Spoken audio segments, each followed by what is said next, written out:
So thanks everybody. It's a lot of fun being here. Especially fun hearing about primordial black holes. The very first paper I ever wrote was on primordial black holes, which actually got cited today, which was like a thrill of a life. 30 years ago, something like that, I wrote that paper. So very cool. Thank you. So my expertise is actually mostly on galaxy formation and cosmology.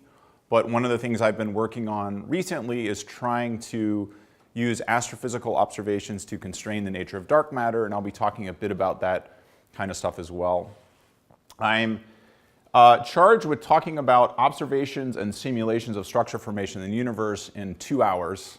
That's impossible. So I've chosen some stuff to talk about, but I'm now realizing that I'm probably the token astronomer in the room.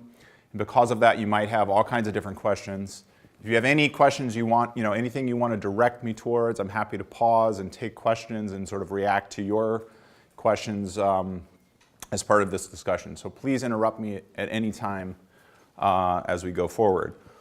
So I've broken this up into two lectures. The first one, I'm actually going to be talking mostly about simulating the universe in dark matter. So I'm going to ignore the 5% of the universe that's baryons and makes all the stuff that we actually see and observe, and focus on the dark matter structure. That's going to define several so-called small-scale problems in the standard cosmology.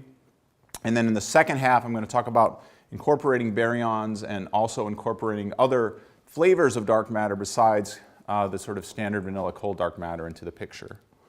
So the context of all of this is that we have this kind of standard paradigm in cosmology today, the lambda cold dark matter model. And that model works incredibly well on large scales. And I'm going to define these mass scales pretty soon. But what's shown here is this is a figure from several years ago now, sort of throwing together a lot of different data as it existed at that time, but it basically looks the same now, going from mass scales all the way from the mass scale of the horizon, something like 10 to the 23 solar masses, all of the mass within the cosmological horizon, down to mass scales of about 10 to the 12 solar masses. And so that is about the mass of the Milky Way today. But on this plot, it really corresponds to, if you go out to a random patch of the universe and draw a sphere, the size of that sphere will contain something like 10 to the 12 solar masses. And the clustering of hydrogen gas on those scales agrees incredibly well with this kind of standard vanilla picture that I'll define in a second. So we've heard a bit about the power spectrum in the previous set of lectures, and I want to just sort of summarize it again because it stands as sort of the starting point of the kind of cosmological simulations that I'm going to talk about. So we're born with some kind of primordial power spectrum given to us in the standard model by inflation. I'm going to be focusing on really kind of boring models of inflation, therefore, where this n is about 1. So set by observations on large scales, we know it's something like 0.97 or something like that. So this index is going to be about 1. But the thing we're concerned about is a process power spectrum. So the way that we normally talk about it in the context of sort of cosmological structure formation is we express the power spectrum in terms of this dimensionless delta squared, where you take the primordial power spectrum and you manipulate it by what's called the transfer function. The transfer function takes into account how fluctuations grow after they enter the horizon. So this depends on whether they enter the horizon during radiation domination or matter domination, etc. But this typically takes into account that kind of basic physics. Also, dark matter microphysics can affect the evolution of the primordial fluctuations. So for example, if there's free streaming or some kind of collisional damping, that can also be incorporated into the transfer function, but this is generally how it's thought of. So there's this kind of primordial piece, and then there are these other pieces that we have to worry about. So if you plot the dimensionless process linear power spectrum now in terms of wave number, it looks something like this. And so this is expressed specifically in terms of the redshift 0 process linear power spectrum. So a couple of things to focus on here. So this solid line is what you get in standard cold dark matter plus boring inflation. So this is sort of this power law style primordial power spectrum.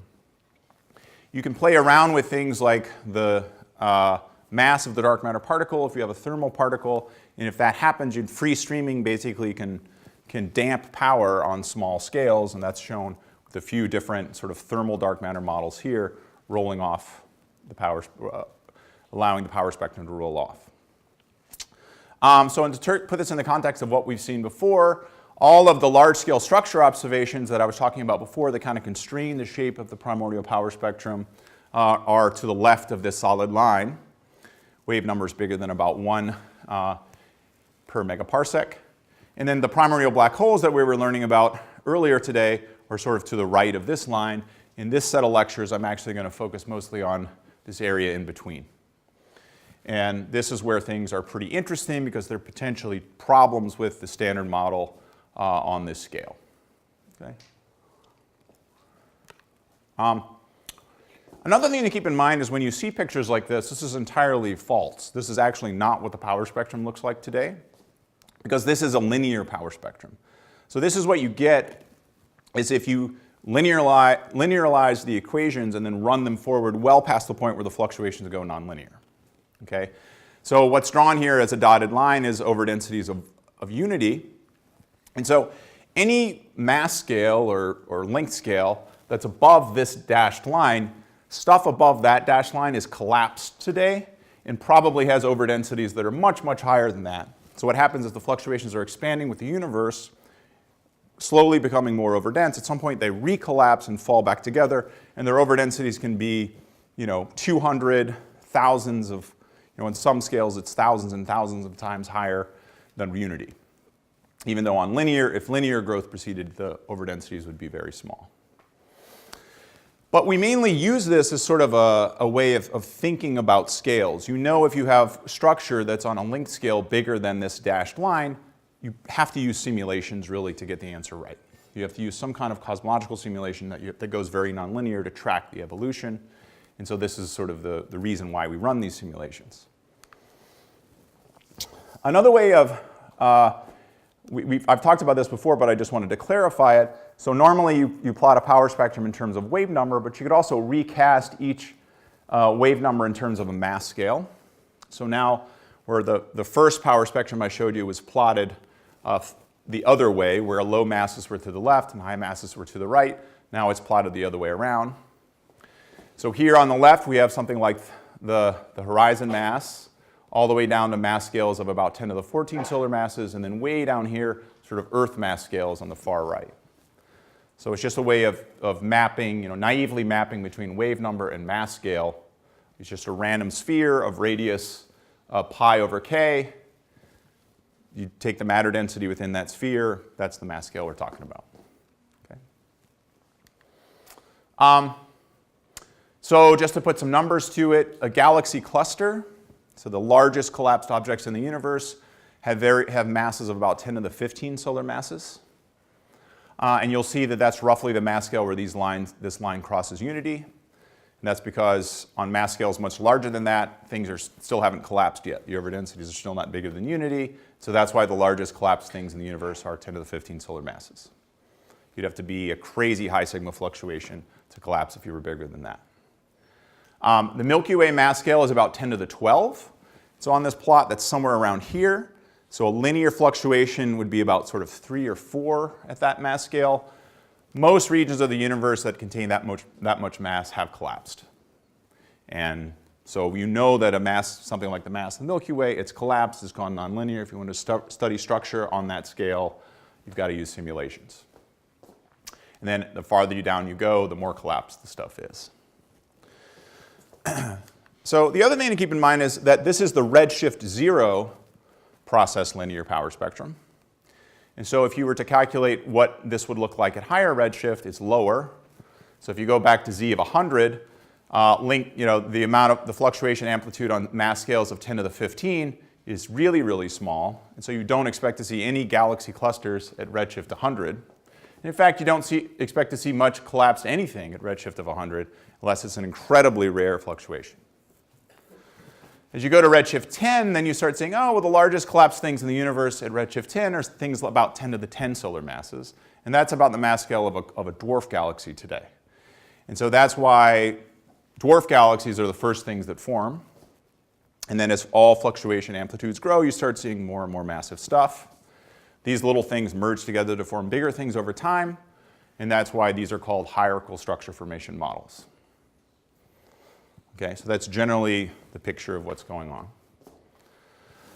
So when you run a simulation, typically what you want to do is you want to start your simulation at some high redshift where you can believe linear theory to give you your initial conditions.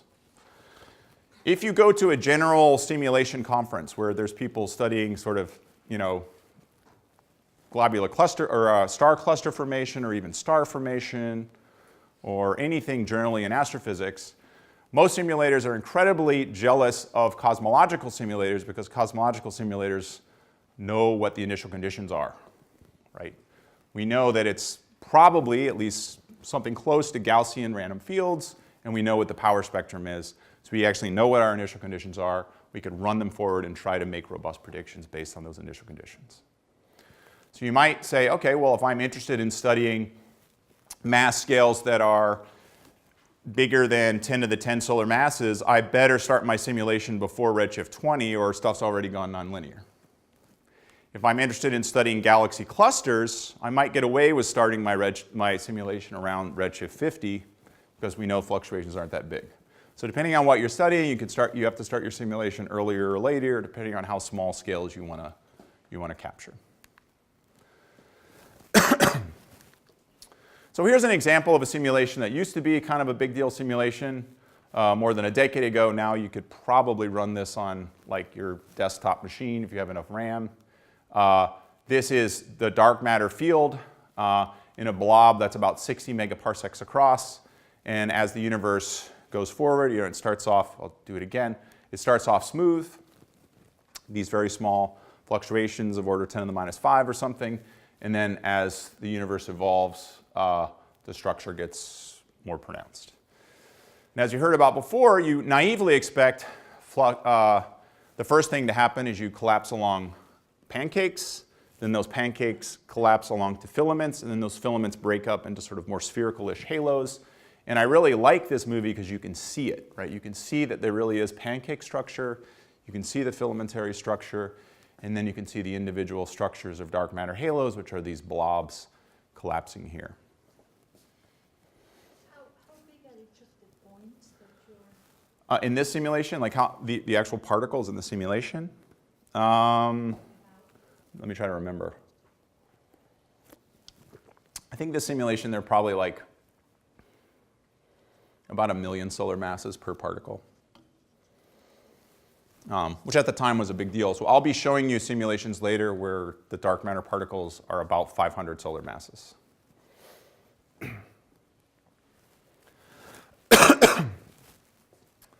But not on this scale. So I'll talk about that in a little bit. And the point being, you've seen this before, but when you play this kind of game and you associate galaxies with these collapsed dark matter structures, I won't show the movie again, and then you compare that to large-scale structure in the universe, boy, it looks good. It looks just sort of by eye here. You can just sort of say, okay, this is real data and this is simulated data. It really looks, at least by eye, pretty darn good. And in fact, statistically, it looks incredibly good. The power spectrum looks great. And it looks good in many different ways. I'm going to describe one way in which that sort of wouldn't have to work out necessarily, but it does. So if you have, here's another sort of simulation like this. This is 75 megaparsecs across. Shown again is the dark matter structure. And that little thing right there is a dark matter halo. So you identify self-bound clumps of dark matter. And very roughly, it's hard. You have to define an edge, and there's different ways to define an edge. But basically, you look for regions where the dark matter has sort of orbited around at least once, and the system is basically virialized. So there's sort of some edge where the system is gravitationally bound. It's a collapsed object. It's sort of a dense nugget in these fields. You go and find them, count them up, and these are your dark matter halos. And the idea is that every galaxy, or every one of these dark matter halos hosts a galaxy, at least down to some mass. So if you go and you actually plot the mass function of these collapsed dark matter halos, what's plotted here is the number density per logarithmic interval as a function of the dark matter halo mass you get a black line like this. The number of halos above a given mass depends a little bit on the cosmology, but given the parameters actually that we know right now, this is a reasonably robust thing. We can predict this pretty robustly. Now what you can do is you can compare that to observed things like, for example, the stellar mass function of galaxies. And that's shown here in these sort of colored points. So these are observed galaxies, and you see they don't look the same, right? And that's because there's not a one-to-one mapping between dark matter halos and the stars of the galaxies that sit within them.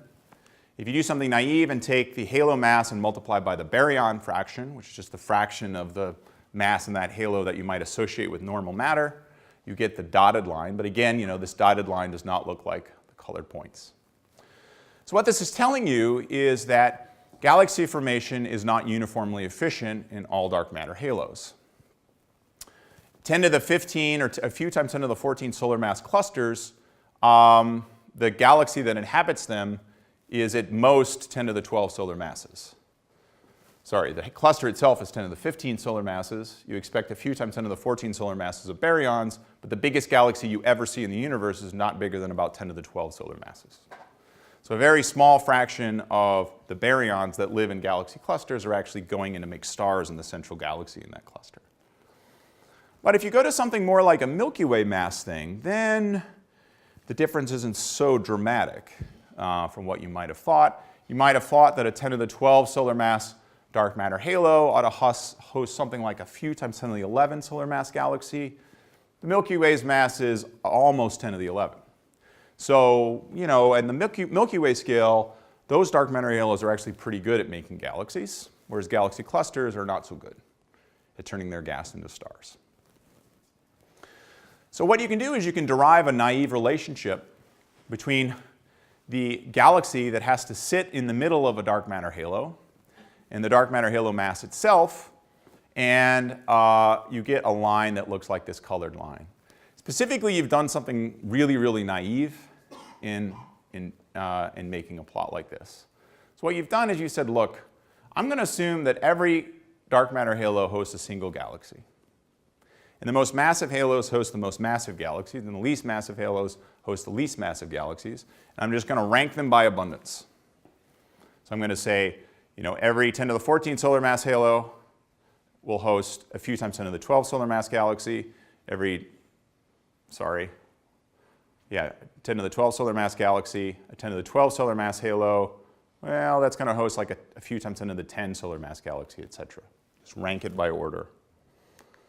This doesn't have to be right, but what's interesting is when you do this, you reproduce a lot of what's observed about galaxies. This is called abundance matching. But anyway, this gives you a rough idea of the kind of galaxies you expect to live in typical halos. So a 10 to the 12 solar mass halo, we naively expect it to host a galaxy with a stellar mass of a few times 10 to the 10. That's what the Milky Way is. Okay, so that kind of works. 10 to the 15 solar mass galaxy cluster, its central galaxy will be about 10 to the 12 solar masses. Those are the largest BCGs in the universe, so that also kind of works. And, it proceeds from there. So there are questions about this? What this basically is, it's like a rough expectation for the kind of galaxy that lives in a kind of dark matter halo. Doesn't mean it's exactly right, but something like this is probably going on. The crazy thing about this is that it works if you compare it to other things. So what you do is you say, I'm going to assign galaxies to halos based on just their abundances. And then you go out and you say, well, let's see if those galaxies actually cluster the right way. And if you do that, they do. So what you find is that the low mass galaxies that you put in your low mass dark matter halos cluster more weakly in the universe than the high mass galaxies you put in your high mass halos. And quantitatively, it works pretty well. In fact, this is a fairly recent example of people doing this with Sloan Digital Sky Survey data, now using multiple correlation functions up to fairly high order. And you notice that things work incredibly well. So these are pretty bright galaxies down to pretty faint galaxies, and the correlation functions match pretty well. They specifically match quite well on length scales larger than about 1 megaparsec. Below about 1 megaparsec, things can be off. So the data are the points and the simulations are the solid lines, or are the shaded lines. And so if you see any discrepancy, it tends to be at sort of small scales, on scales smaller than about a megaparsec. And again, this is the length scale that I've identified earlier as sort of the scales where sort of simple simulations seem not to match data so well. But broadly speaking, this is kind of a triumph for this theory, because you take initial conditions that were sort of given to you to match the CMB, another large-scale structure, you run them forward, make them go nonlinear, and then they match clustering statistics down to quite small scales. And they, at the same time, match the observed stellar mass function of galaxies. So you're not over-constrained. You didn't have to match this. So this is one reason why we think we have some idea of what we're doing in a model like this. So the region of interest then is this sort of scale smaller than about a megaparsec, which is this sort of boxed region here on this plot. So let's zoom in on that.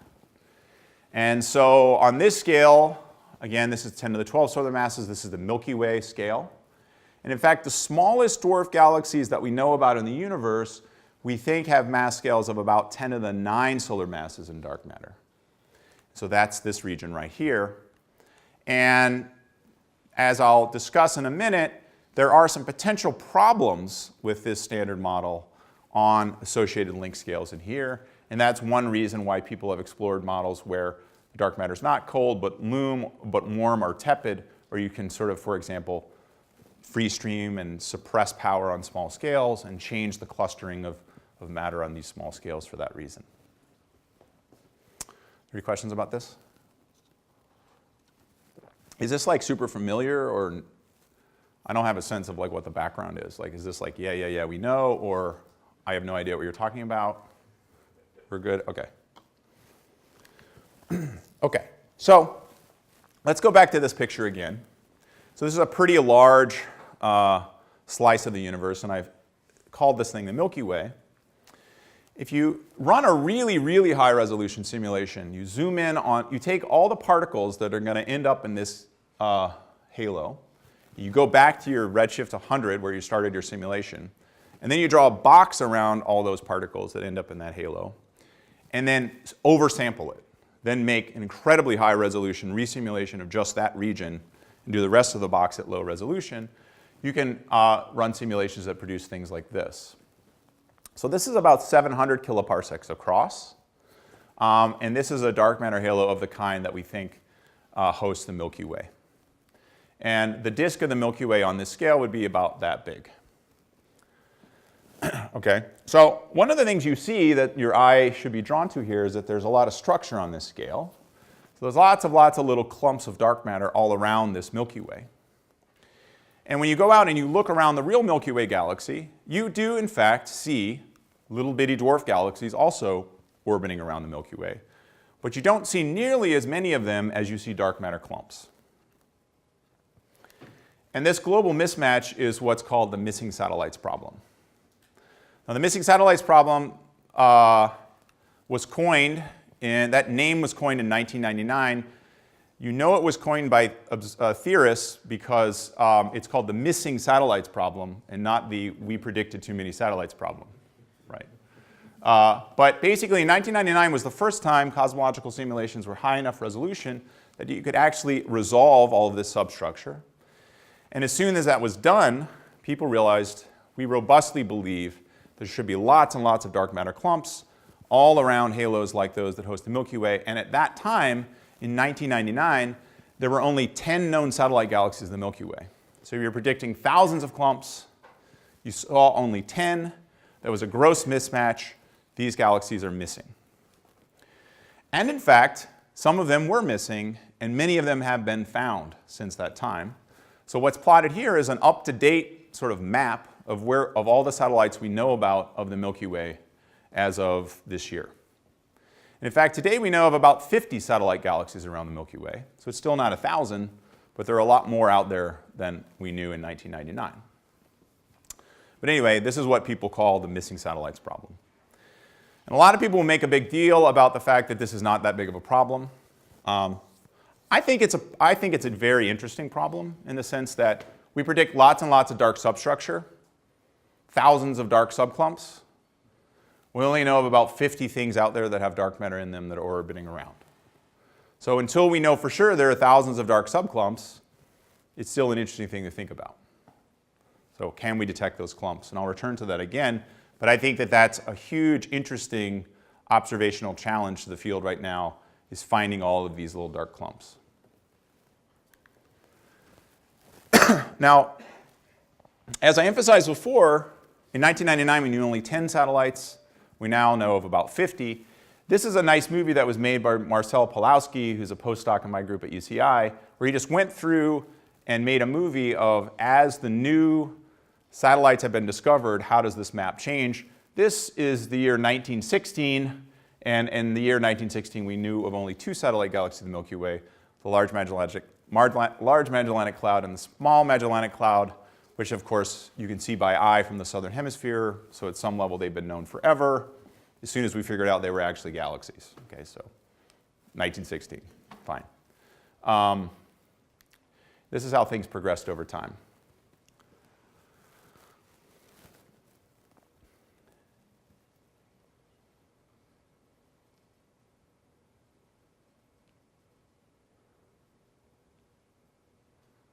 Hold on, whoops. So up until the year about 2005, those were all photographic plates. The year 2005, the Sloan Digital Sky Survey really got going, and that's when things explode. Here it's 1980, 1990, 2000. Boom. So this stopped in 2016. There are a few more that have been discovered, but they're all over the place. These red ones up here were actually discovered by Sloan, and the green ones in the southern hemisphere here, these were discovered by the Dark Energy Survey mostly. There's a few other surveys that have found them. These are all large sky, digital sky surveys, and these galaxies were discovered by basically filtered star maps in color space, where you see overdensities in color space. Here is the sky coverage of different surveys. So the gray regions are Sloan, and the red regions are the Dark Energy Survey. And all of the new galaxies have been discovered in these regions that have been discovered by, that have been covered by these sky surveys. And of course, you know, there's this looming question of, okay, well, what's in these regions that haven't been observed yet? The other thing that's very interesting, and I'll discuss this in a bit, but basically, many of the galaxies that have been discovered are just at the edge of the completeness of the surveys. That is, if the survey was a little bit less deep, most of those galaxies would not have been discovered. So the idea is that there's this huge looming population of stuff out there that we just haven't seen yet, because we're just at the edge of being able to detect it. Yeah? So historically, isn't it that we're missing actually large satellites, not even the small ones?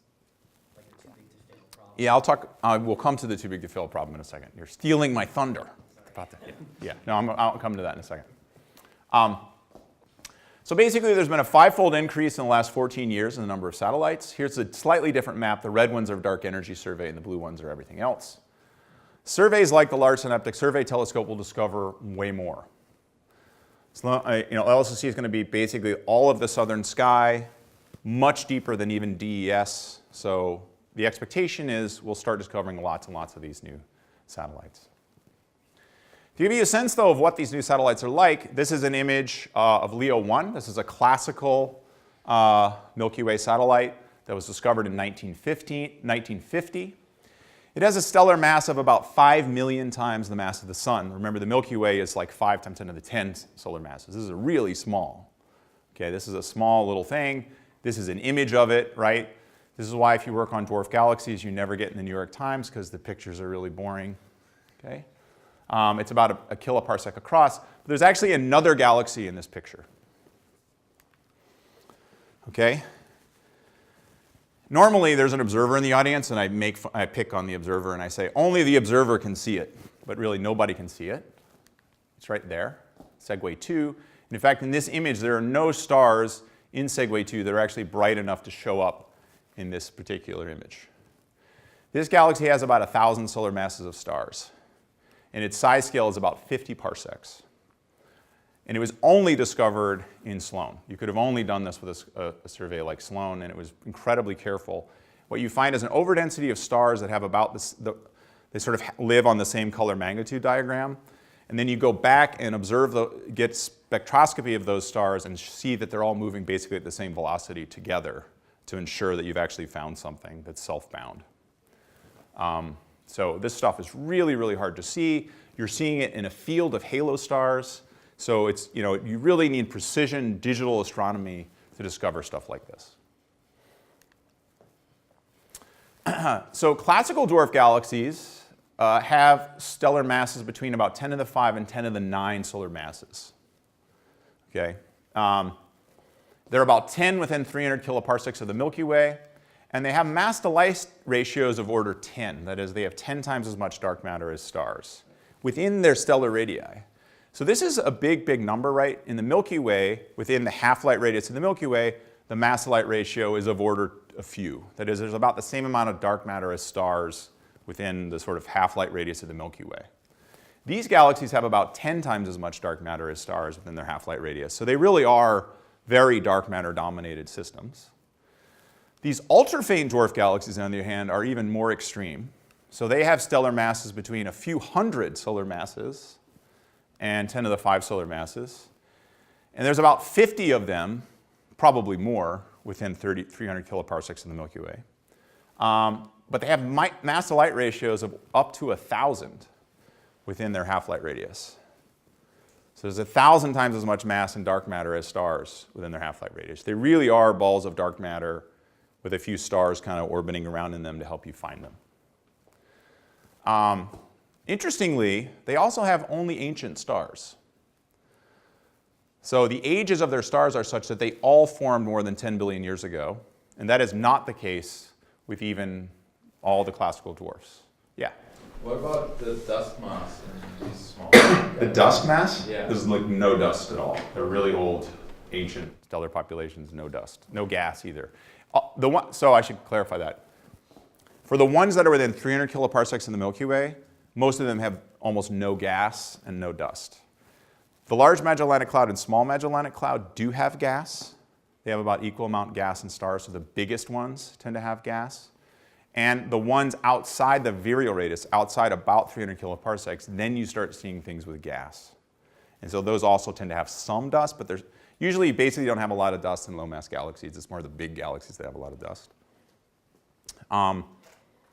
But it's interesting that all the dwarf galaxies close to the Milky Way don't have any gas, and the idea is that they fall in, and the hot gas around the halo of the Milky Way strips that cold gas out via ram pressure stripping as they fall in. Any other questions?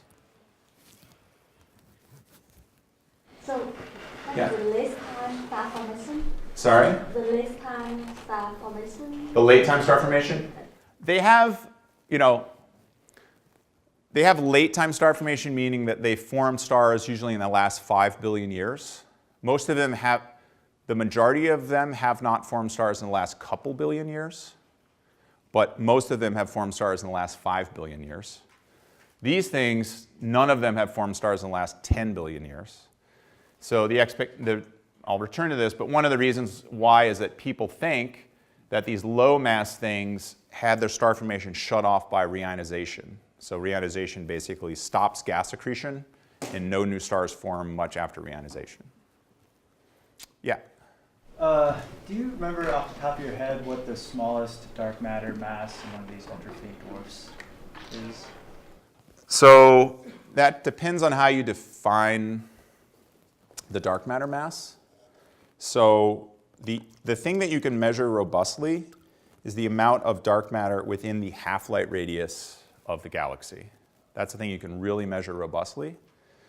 And so, as the galaxies get smaller, their half-light radii get smaller, and so the mass within the half-light radius goes down. So there are some that have limits such that the mass within the half-light radius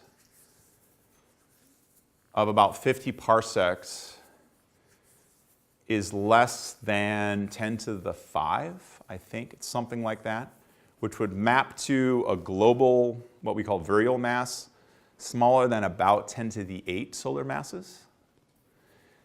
And that's very interesting, potentially, because that is a mass scale where it might be hard to understand how you form stars in halos that small at all.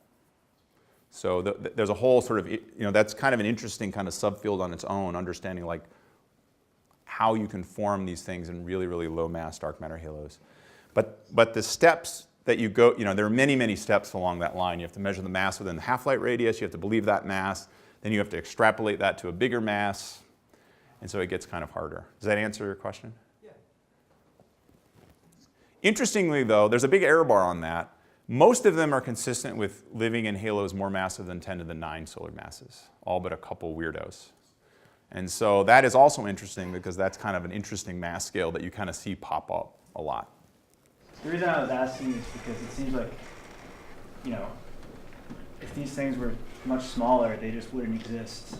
Yeah, right, exactly. And so I'm going to come to that in a bit. And so there's kind of this natural picture that starts to develop, right, that you see these kind of really low mass things that are just kind of barely galaxies, right? And then at some point they just run out. And so there's this expectation then that, well, at the really low mass end of the dark matter subhalo mass spectrum, you don't expect them to have any stars. You just can't make a galaxy in something that small. So, and again, just from naive abundance matching, right? I said, well, the smallest things that we kind of see, we estimate dynamically what their masses are is around 10 to the 9. And from abundance matching, well, that puts you at a stellar mass between a few times 10 to the 4 and maybe as low as 10 to the 3. And that's kind of what we see. Those are kind of the smallest galaxies you see. And so what's interesting is, while these things are kind of unexpected, if you go back and you just do simple abundance matching, like, they kind of make sense. So it gives you some confidence that it's, that it's not that big of a problem, but I'll return to why it actually is maybe a problem in a little bit. So if you play this game, in fact, you just do abundance matching, and you do abundance matching down to 10 to the 5 solar masses, which is basically where we think we're complete out to 300 kiloparsecs around the Milky Way. Much fainter than that, even Sloan or Dark Energy Survey couldn't see them all the way out to the edge of the Milky Way virial radius. You create a prediction, which is this solid shaded band. And the observed stellar mass function of galaxies around the Milky Way is this magenta line. And remarkably, that works. So that's kind of crazy, and it's in this context where people say there is no missing satellites problem. Because if you just do the naive, the dumbest thing you can possibly do, you actually can match the data pretty well. And then below that point, we know we're observationally incomplete. And this is where it's going to get very interesting in the era of LSST as we begin to kind of push out and become more complete out to the virial radius. Does this continue to follow this line? Is there some mass scale where things break, which might be like a threshold for galaxy formation, perhaps set by some astrophysics? Or maybe you start running out of subhalos altogether and you're seeing more kind of dark matter physics dominating there. Does that make sense?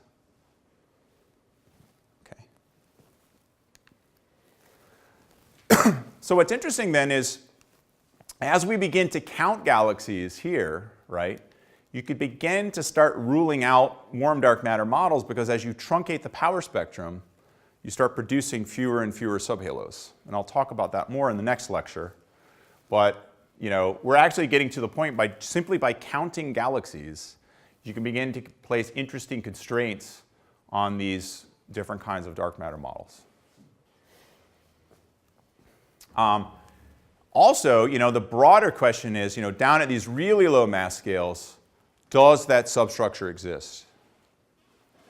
Can you find evidence that the power spectrum does continue to rise down to masses, say, of 1 million solar masses? And if so, that would be a huge deal. So the summary so far of what I've talked about is, number one, these cold dark matter based simulations do incredibly well at reproducing the clustering of the universe on large scales. And this includes if you assign dark matter halos galaxy stellar masses based on their abundances, you can predict the clustering of galaxies of that stellar mass. And high mass galaxies cluster more strongly than low mass galaxies, and that is reproduced when you play this game. So it's stuff like that. This is why people have confidence that there's something realistic going on in a model like this. You really do see things that look about right. The same simulations predict that there are a lot of lower mass substructures, down to masses of about 10 to the 10, that are consistent with hosting classical dwarf galaxies just in their galaxy counts. Okay. And then these ultra-faint dwarfs might inhabit halos down to, say, 10 to the 9 solar masses. It's hard to say right now because the surveys aren't complete, but we're finding more of these things. And new surveys like LSST will allow us to test these ideas. But I would argue that the big question, a really fundamental question, is there truly dark substructure? Can we find evidence that there are these lots and lots of 10 to the 6 solar mass dark matter clumps that are just dark matter whizzing around out there? Because if you could find this, right, this would be overwhelming evidence for particle dark matter. There's not going to be any Mondian type model that's going to give you that. You got no baryons, but if you can find evidence that these things exist, that's huge, huge, confirmation. Well, it's an incredible test of this theory. It would actually be a triumph for simulations as well, because it's a prediction that is based entirely on nonlinear structure formation that you could not really have done analytically. There are claims that you can do this analytically, and people did try to do this analytically before the first simulations resolved it, but nobody believed it, because it's all hand-wavy. It's the existence of this substructure is fundamentally a numerical prediction, which if you think about sort of philosophy of science kind of thing, there's not a lot of predictions that are 100% numerical that are fundamental for a theory. This, I would argue, is. And so if we can predict that we can detect that dark substructure, that would just be a very, very interesting thing to do. Gravitational lensing and other things are ways to look for it. Now, as we sort of discussed earlier, there's this kind of natural answer to this missing satellites problem, right? Okay? And that is only the biggest clumps host the big galaxies. And then you have these little clumps, and they host the ultra-faints, and then the really little clumps don't have anything because they're not big enough to hold onto their gas, right? You just blow on them, and they make no stars. And so there's this easy answer. In fact, you take your simulation, you even turn it around so that most of them are in the south here, just like here. And then you circle them, and those are the ones you associate, right? So this is the game. And this is what's in people's heads, right? This is the story I've been telling you. And then you can ask, well, does this actually work? And what do I mean by that? Well, there's more data. It's not just counting. You can go into these galaxies, and you can measure the velocity dispersions of individual stars, or of star-by-star velocity dispersions in these things. And many of these things have thousands of stars with line-of-sight velocities. And you can use those measurements to measure the mass within the half-light radius of these galaxies. And then you can go into the simulations and draw a similarly sized circle and ask how much mass is in that circle, and compare it to the mass within that circle and see if they agree. And when you do that, it does not work. And this is the too big to fail problem. So what's plotted here is you go into a simulation like this, and you take all the biggest subhalos, and you plot their circular velocity functions. That is, you just take square root of gm over r as a function of r. And these are the solid lines. And then you go to the classical dwarf galaxies, and you plot their square root of gm over r at the half-light radius. So you can only measure their mass at the half-light radius, at the stellar half-light radius, and that's why they only exist at one point, and it's not a full rotation curve. Okay, but the point is, the data points are here, and there's lots and lots of dark matter clumps that are denser than that. So this is surprising. And so this is surprising because the biggest clumps here, there's no good reason why they should not be forming stars. They shouldn't be dark. They're well massive enough that reionization shouldn't suppress star formation in them. We really think they should be forming stars. And so that's why it's called the too big to fail problem, because these things are too big to fail to have formed stars. And also because it came out like around the time that the bank bailout thing was happening. And Mike Boylan-Colchin is really good at naming papers. So I don't think this thing would have gotten nearly the attention it did if it wasn't called, if he wouldn't have named it the too big to fail problem. But I mean, it's pretty significant. Because, as I'll return to in a bit, these galaxies are really low in stellar mass. And as you start to incorporate feedback effects into your model, it's not so easy to have star formation feedback lower the densities of dark matter in these models. So these are reasonably robust predictions, and there's this discrepancy. So the problem is, these galaxies are underdense compared to what you would expect them to be based on their galaxy counts. Does that make sense? Now what's interesting is, you don't only see this around the Milky Way. You see this also around M31, so Andromeda. Same problem exists around Andromeda. The same problem also exists in the local group. So if you go in the local group and you just throw out everything that's within the virial radius of either giant, and you just look at field galaxies, they are similarly underdense compared to lots and lots of clumps. Lots and lots of halos that are sort of out there in the local field. And also, just in the global field, it exists. So if you just go out and just pick out galaxies that are just sort of out there, kind of in the middle of nowhere, and plot their masses within their characteristic radii, they are also underdense compared to the dark matter halos you would expect them to sit in. So this too big to fail problem is distinct from the missing satellites problem in that it's associated with a mass scale that's actually larger. It's a mass scale of about 10 to the 10 solar masses in dark matter where you get this effect, get this problem. And again, the problem is that the halos are too dense. Compared to the galaxies they ought to be hosting. So this leads me to talk about dark matter densities, unless anybody has a question. So the density structure of dark matter halos is a subject that's been studied for a long time. Generally speaking, is if you run a pure dark matter simulation and you go and you grab your cold dark matter simulation and you go and you grab your dark matter halos and you measure their density structures, they tend to have density profiles that at small radii, that is within the radii of interest of galaxies, like where the stars live in galaxies, they tend to be power laws, like r to the minus something. And it's something like r to the minus 1, depending on the radius. A little steeper, a little flatter, but something like r to the minus 1, a cuspy profile. And a good approximation, for example, for what these dark matter profiles look like was given by Navarro-Franken-White way back in the 1990s, and that's called the Navarro-Franken-White profile. This thing rises like r to the minus 1 at small r. There's more fancy profiles now that you can fit to halos, and they look a little bit different than this, but broadly speaking, this is what they look like. And for example, if you plot the dark matter density of a dark matter halo as a function of its radius, and then the colored lines actually correspond to halos of different masses. And so black is like galaxy clusters, and yellow is all the way down to 10 to the 9, which is the smallest dwarfs that we've talked about. They have density profiles that look like this. So one thing you notice is that at a fixed physical radius, clusters are denser than, the biggest clusters are denser than the smallest galaxies. Okay? But what's plotted here is this dashed line is actually the radius of a galaxy that would typically sit in those halos by abundance matching.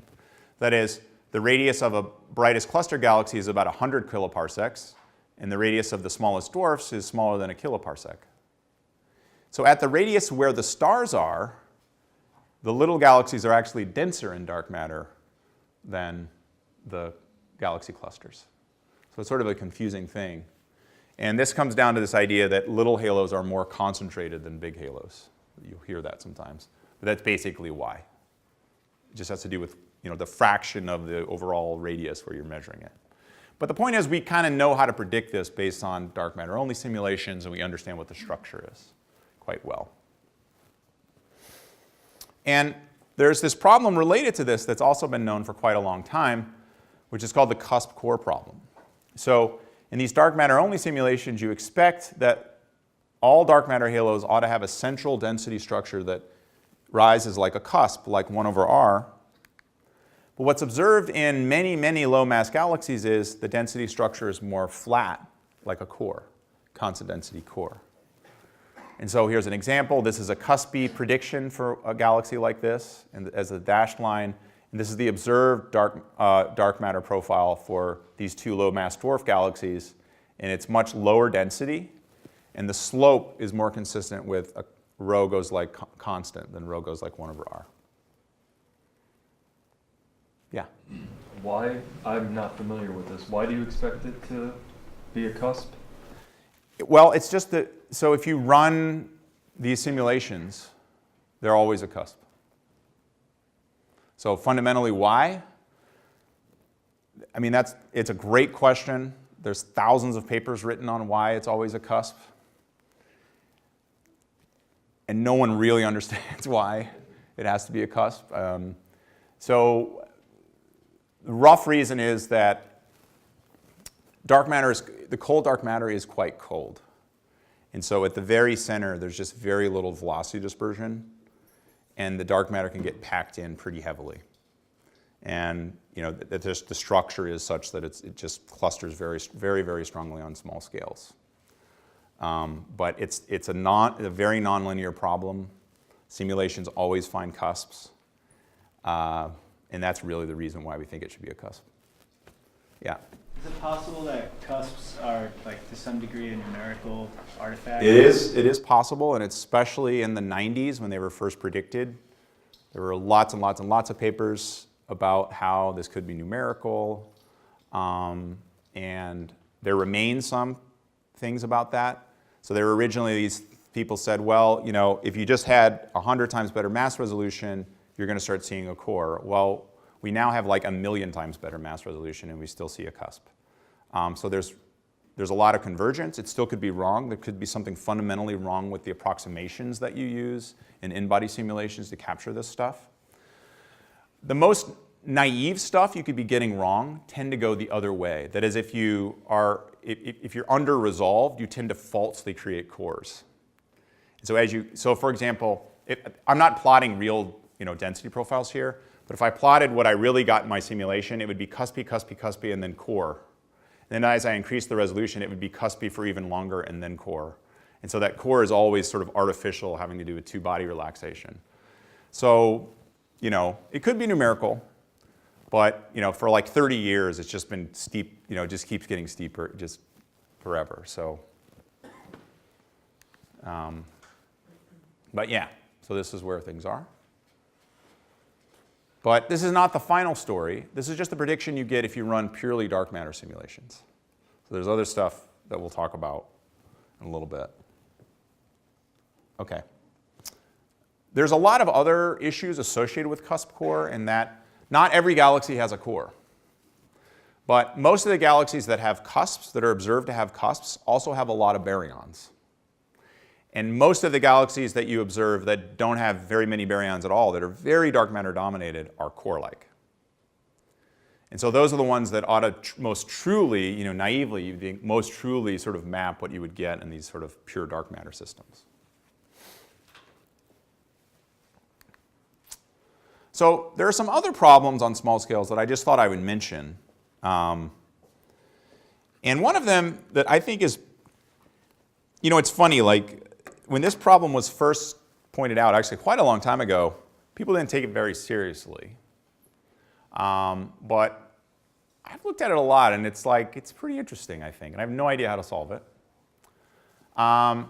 So something that's been recognized quite a long time, if you look at the distribution of satellite galaxies around the Milky Way, most of them tend to live along the poles. That is, the plane of the disk is here, and most of them live at the poles. Okay? And they live at the poles more, at least roughly, more than you would think for your typical distribution of dark matter subhalos around a galaxy. All right?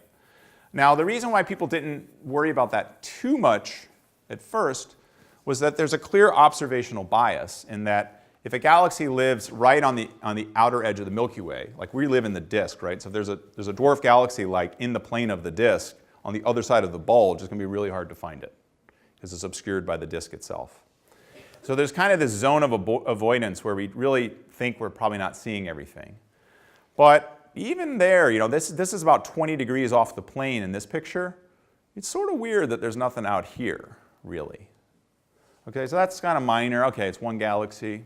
And in fact, if you look around M31, so this is around Andromeda, all of those different colored symbols there are satellites, and they're kind of everywhere. Okay, so that's sort of interesting.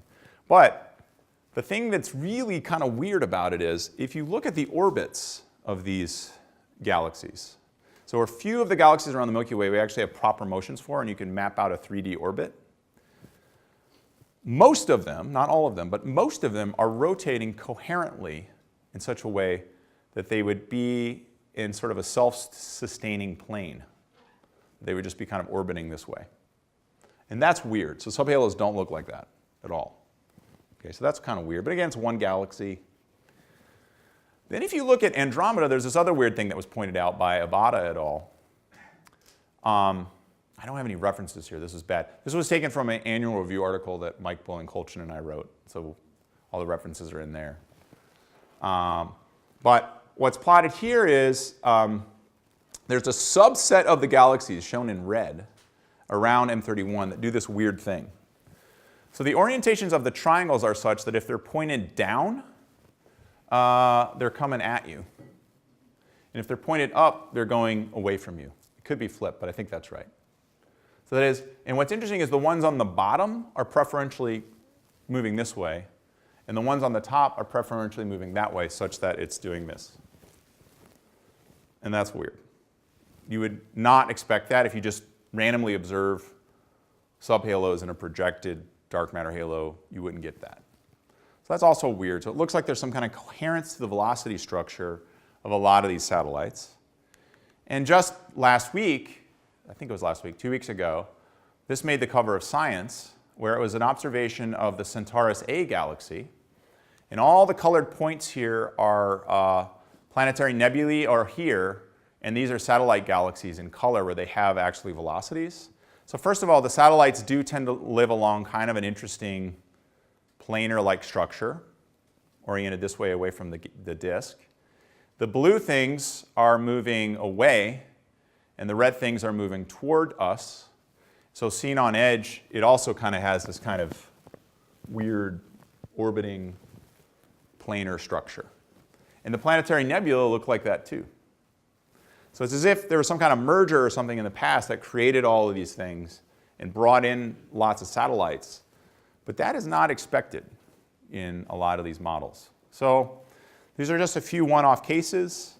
It could just be like small number statistics or some weird galaxy formation thing. But it's kind of fun to think about as you're like a theorist and you're trying to come up with some model that could explain this. This is not expected. And I really don't know what to make of it. It's kind of fun to think about. It might be something interesting.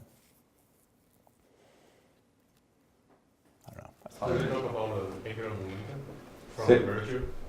Say what? Do they talk about angular momentum from Right, so it could be angular momentum from a merger. But what this would involve, right, it would be like every single satellite galaxy in this system was brought in as part of this merger. And that's not really how, like, if you go look in simulations which ought to predict all these mergers ab initio, you don't see that. You see lots of mergers coming in from all different directions as opposed to just one major merger that creates the general thing. So, yeah, but I mean, I think that's the kind of natural, if you wanted to build a model where you would make this, there's apparently some kind of merger that created this kind of general structure you see in the planetary nebulae, but also brought in a lot of satellites with the same coherent motion.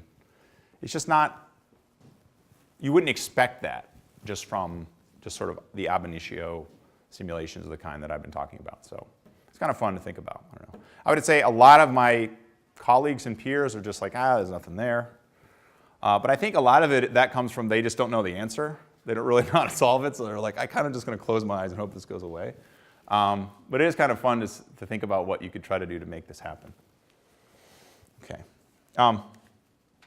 So here, I'm sort of going to close this lecture with just some questions. Do we need to change the dark matter physics? That would be fun, right? So it would be fun, especially for me, if like the cold dark matter wasn't the dark matter, because then I would get to run all kinds of simulations based on the real dark or different dark matter that wasn't all defined by like my PhD advisor and stuff. Like a lot of the answers were made in the 90s, and we're just kind of like working out the details for cold dark matter. It'd be really cool if the dark matter was actually like something more interesting, and then we'd get to work out the details for that. So that would be fun. But do we need to change the dark matter physics?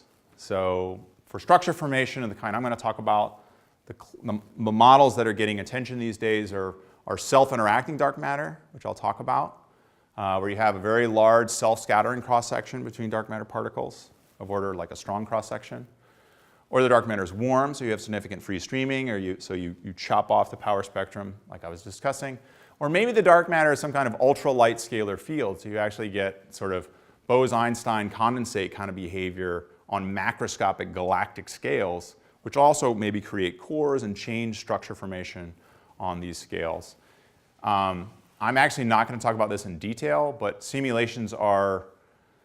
people are beginning to code this up into sort of large-scale cosmological simulations and trying to figure out what the implications are for observations for these models. And so this is something you'll probably see coming this year. You'll start to see sort of interesting stuff and maybe like ruling out or maybe not classes of models like this based on fully self-consistent simulations. Or does astrophysics solve these problems? So all of the problems as I've stated them so far have only been based on dark matter-only simulations. So I have not shown you anything that's included the physics of baryons, right? But of course, that's crazy because all the observations are of baryons. So we probably need to do both at once. And so again, that'll be the subject of the next lecture. Any questions? Thank you. Thanks. Plenty of time for questions.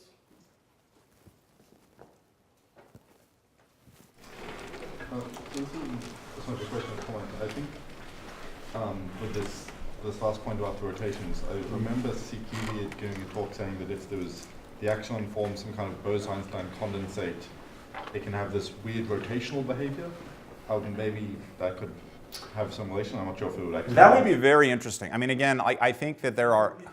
Oh, I'm sorry. Yeah, thank you. So Zakivi has pointed out that if the dark matter was some kind of light axion, there could be some kind of vortice kind of behavior that might contribute to sort of this weird angry-momentum structure on small scales. I mean, that's an interesting idea. And I think that it's reasons like that that are motivating people actually coding up in the right way this kind of ultralight scalar field, dark matter, into the cosmological simulations. The reason why people haven't done it so far is that for example, self-interacting dark matter, at least for the class of models that's gotten a lot of attention, you can basically just run a normal in-body code and then add a small-scale interaction to your code. Warm dark matter is super easy. It's the same code just with a different power spectrum. Scalar field dark matter is a totally different thing. You're solving the Schrodinger equation on some small scale, and you have to kind of reformulate the way you do it. And if you try to do it in the most straightforward way, it's really, really slow, and you basically can't run your simulations down to Z of 0. But there's work underway that I think is going to allow this to actually be implemented. So it would be cool. I mean, how cool would that be if that ends up solving this kind of problem? It'd be really fun. Yeah. Oh, for the rotating satellites, right? So what's the hosting galaxy? Are they the spirals or ellipticals? The ones that, at least that I'm aware of, this is actually an elliptical that's got a little dust lane of a disk here. But this is primarily like a fast rotating elliptical, I think. And the Milky Way and M31 are both sort of disky galaxies. So there are kind of two classes of galaxies there. But again, the behavior is a little different, I would say. Like what you see in the Milky Way is actually a little different than what you see in M31. So it's not like they behave exactly the same. So, yeah.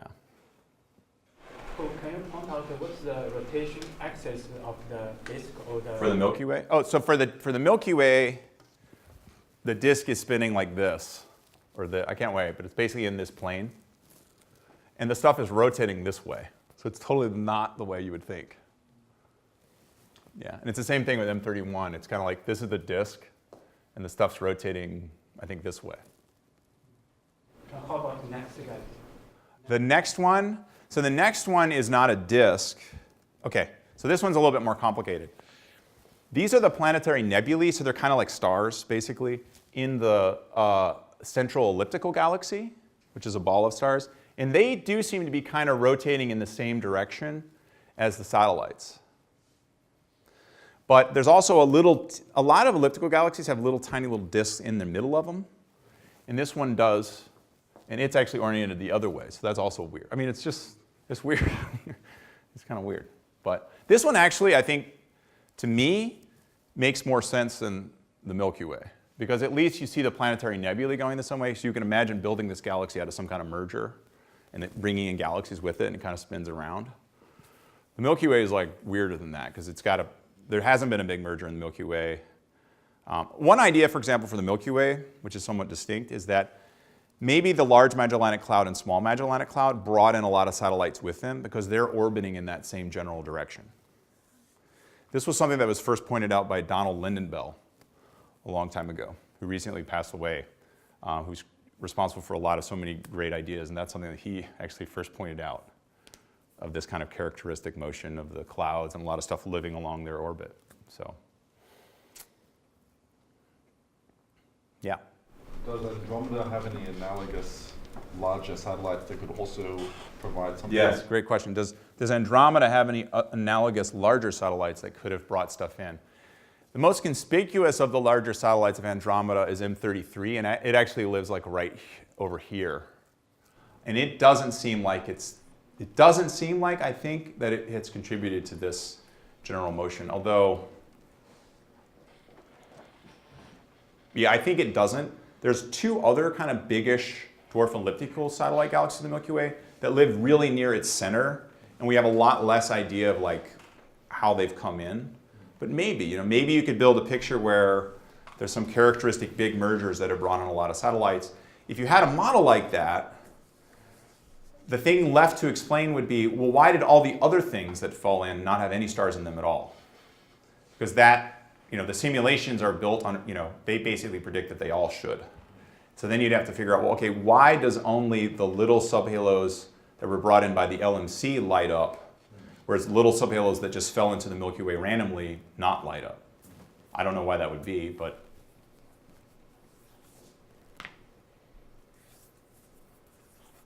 kind of fun. Anyway.